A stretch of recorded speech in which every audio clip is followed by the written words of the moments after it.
Welcome to lesson 7 of matter 1. This lesson is called the structure of the atom part 2. The key words for this lesson are atom, element, positive, negative, electrons, orbit, nucleus, neutrons, protons, and electrostatic. So the first thing that we need to do is do a knowledge check, so make sure that you pause the video and give yourself enough time to answer all 8 questions before the answers appear.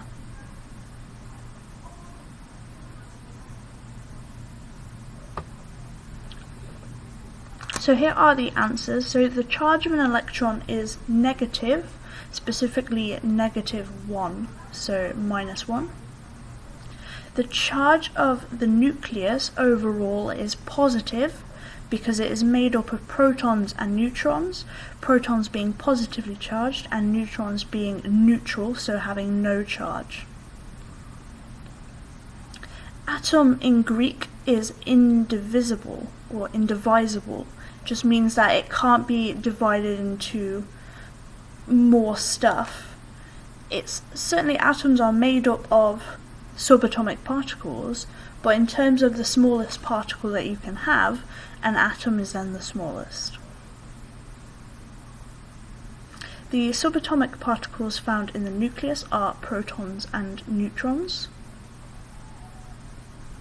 The subatomic particles found in energy levels are electrons. Remember that that's the shells, so electrons are found in the energy levels. The capacity, so the amount of electrons that the lowest energy level can have, is 2 electrons.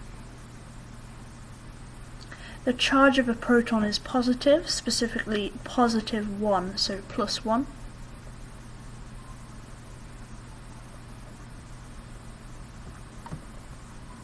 And the charge of a neutron is neutral, so no charge.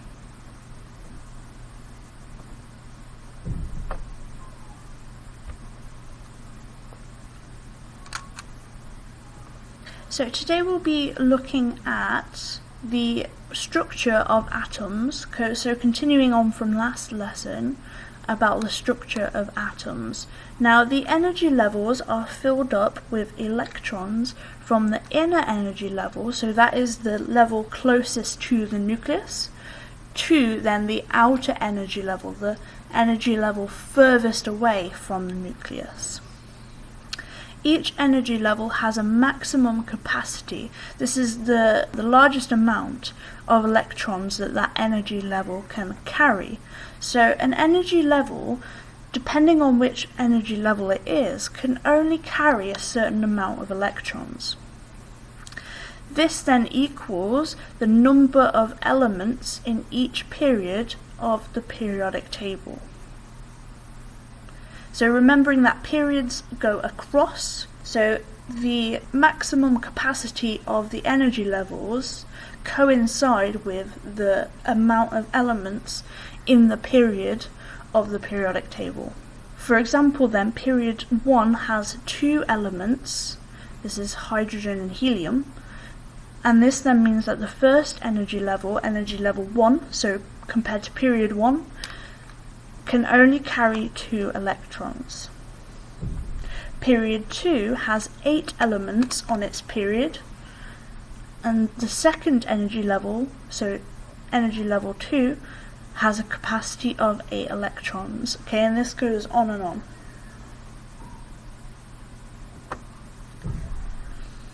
All atoms have an overall neutral charge, which means that they have the same number of protons being the positive charge and electrons being the negative charge. So we say that the charges cancel each other out because we have the same amount of each. We have the same amount of positive charge and the same amount of negative charge. So therefore we have no charge, no overall charge in the atoms. Now the periodic table shows us how many protons, neutrons and electrons each element has.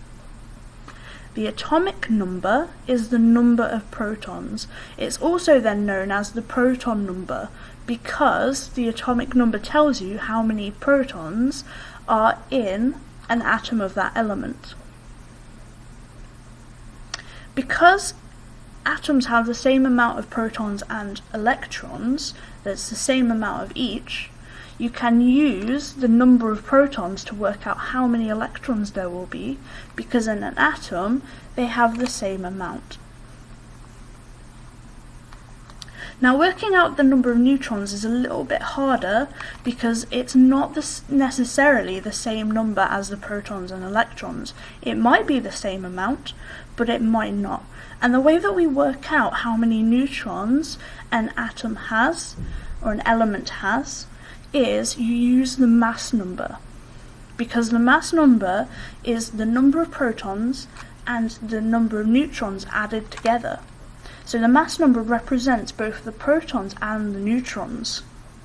What you can then use is the atomic number, which is just protons.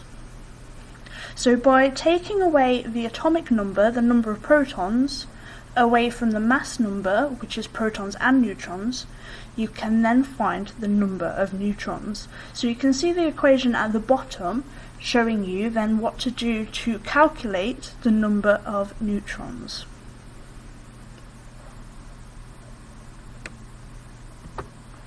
What you need to do, so we can look at these examples first, and then you will need to be able to work out the number of protons, electrons and neutrons in different elements using that calculation and what we have spoken about.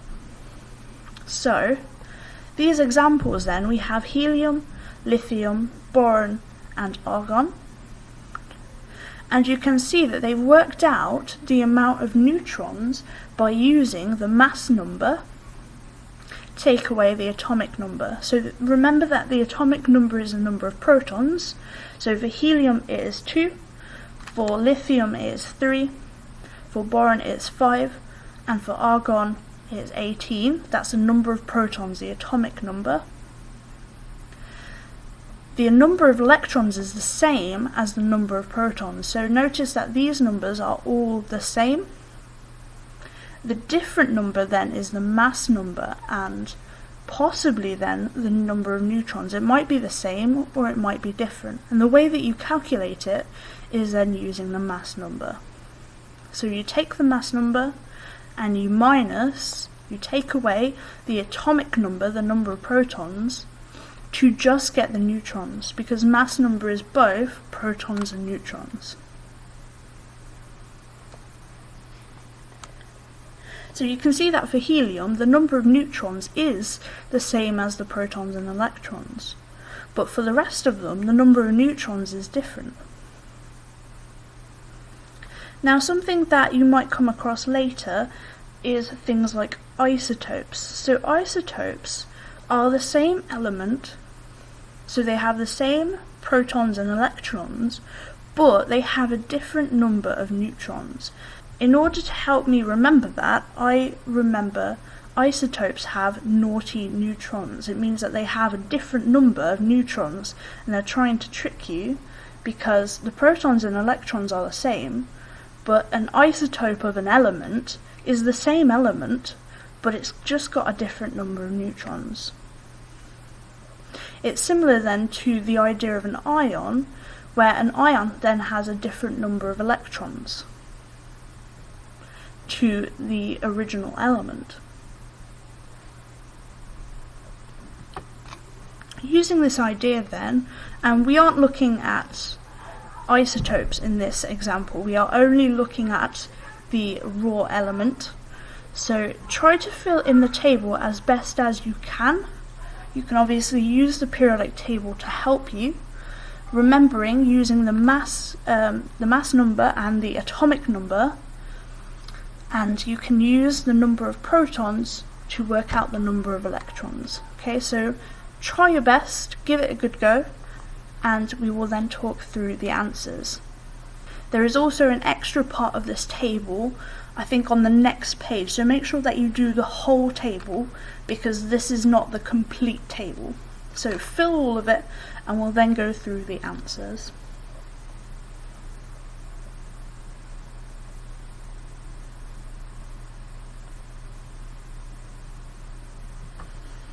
Okay, so here are the answers. So all of the symbols have been included. So remember that we need to look at the periodic table to find out the symbols for the elements.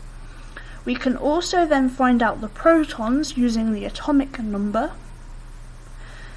The number of electrons is the same as the number of protons. So you'll notice that the protons go up 1 each time, and so then does the electrons.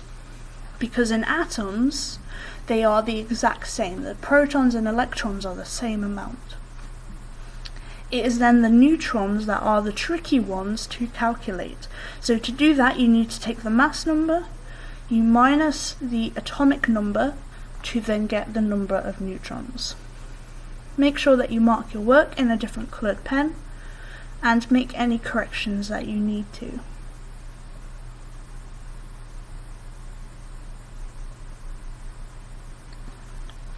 So for the next part of the table then, here are the answers.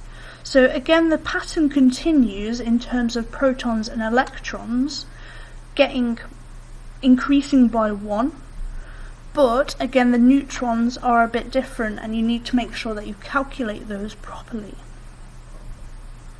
So again, make sure that you mark your work, make any corrections that you need to.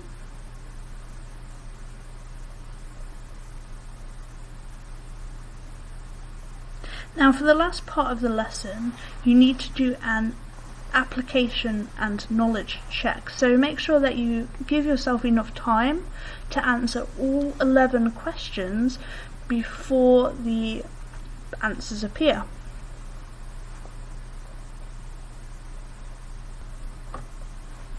So here are the answers. So for number 1, the subatomic particles found in the nucleus are protons and neutrons. This is the same as question 6, so that is the same answer as well. The subatomic particles found in energy levels are electrons. The capacity of the lowest energy level is 2 electrons. The capacity of the second shell, the second energy level, is 8 electrons. The overall charge of an atom is neutral, so it has no charge. So we've already done question 6, so it's protons and neutrons. The smallest subatomic particle is electrons. They are much smaller in mass than protons and neutrons. An atom has an overall neutral charge because they have the same number of protons and electrons. This means that they have the same amount of positive charge and negative charge, so they cancel each other out, which means an overall no charge, neutral charge. Now adding lots of electrons makes little difference to the overall mass of an atom because electrons have very small mass.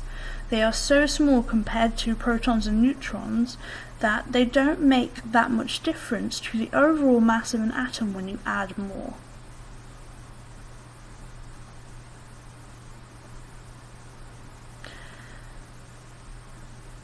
So question 10 is a copy then of question 8. So it's because they have the same number of protons and electrons. And for question 11, explain why electrons orbit the nucleus. It is because they are attracted to the protons in the nucleus by electrostatic forces. So remember that electrons are negatively charged and protons are positively charged. It means that there is attraction between the two. So much like how magnet opposites, poles, attract each other, it's a bit like that. So there are electrostatic forces between the electrons and the protons, keeping them in orbit around the nucleus. Make sure that you mark your work and then give yourself a mark out of 11.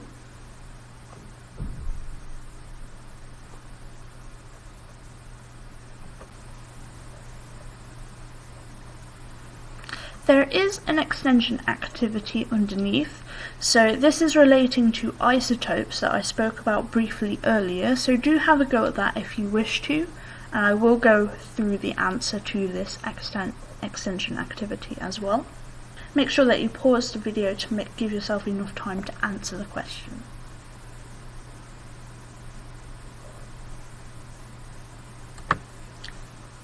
Okay, so for this question, it does give you quite a good introduction in terms of what an isotope is and then how they can be different and how they are represented. So it gives you the example of carbon-12 and carbon-14. So it's giving you the mass numbers of these two isotopes. They are both carbon, but they have a different mass number because they have a different number of neutrons. Carbon-14 has 2 extra neutrons compared to carbon-12. So, and because neutrons have quite a big mass compared to, say, an electron, it does make it a little heavier in terms of its mass compared to gaining electrons. Now, in terms of the isotopes included in this question, so we have boron-10 and boron-11. So this means that boron-11 has an extra neutron compared to boron-10. We have chlorine-35 and chlorine-37. So compared to 35 and 37, 37 has 2 extra neutrons. Then we have, lastly, uranium-235 and uranium-238. Now, uranium-238 has an extra 3 neutrons. So just by comparing the two numbers, you can work out how many neutrons have been added to one of the isotopes, or lost. It depends on what has actually happened in terms of the isotope, whether it's lost or gained neutrons.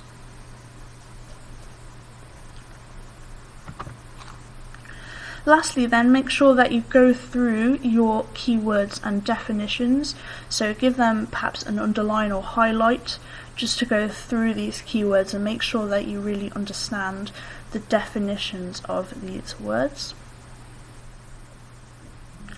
That is the end of the lesson. Thank you.